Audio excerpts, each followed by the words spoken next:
Did Canada just accuse India of murder on its own soil? And why is India pushing back so hard? This is shaping up to be one of the biggest diplomatic showdowns of 2023, and it's not just about these two countries.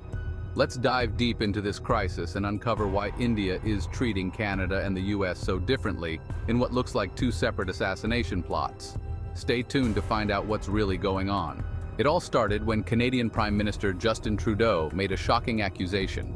He claimed that India had orchestrated the assassination of Hardeep Singh Nijjar, a Sikh separatist and Canadian citizen, who was murdered outside a temple in Vancouver back in June 2023. Nijjar had long been an advocate for Khalistan, a separate Sikh state that would be carved out of India. He'd been living in Canada since 1997 and became a citizen in 2015, but India had listed him as a wanted terrorist, linking him to acts of terrorism and conspiracy. Then in September, everything exploded. Canada accused India of violating its sovereignty by arranging Nijjar's killing. Trudeau even called the evidence clear and credible. But here's where it gets wild. India completely rejected the allegations, calling them preposterous and saying, "Show us the evidence." The diplomatic fallout was fast and furious. Both countries expelled each other's diplomats, and India even cut off visa services for Canadians. But that wasn't the only assassination allegation facing India. Over in the United States, India faced a different but equally serious accusation.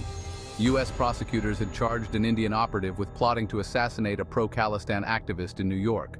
But instead of a defiant stance, India quietly complied, stating that the intelligence operative involved had been removed from government service and was even arrested on local charges. So, why is India treating Canada and the US so differently? When it comes to Canada, they're doubling down, showing no signs of backing off and demanding evidence. But with the US, India is playing it safe, arresting the operative and moving on. What's really behind this diplomatic split? Some experts believe it comes down to power dynamics. Canada has long been a stronghold for the Sikh separatist movement, which India sees as a direct threat to its national unity. By rejecting Canada's accusations, India may be trying to avoid giving legitimacy to the separatist cause. But with the United States, a strategic ally, India is keen to avoid a fallout, especially given their growing economic and defense ties. Now, this isn't just a diplomatic spat. The stakes are high for both countries. India and Canada have significant trade relations, and thousands of people in both nations have deep cultural ties.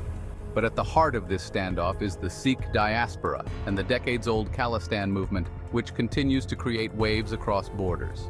Canada says it has credible, irrefutable evidence, but will they release it? And how far is India willing to go in this diplomatic battle, while balancing its relations with other powerful nations like the United States? Is this the beginning of a new Cold War between India and Canada? Or is there a bigger game at play with the Sikh separatist issue at the center? Let me know your thoughts in the comments below. Do you think Trudeau's claims will hold up? Or is this a political move that will backfire?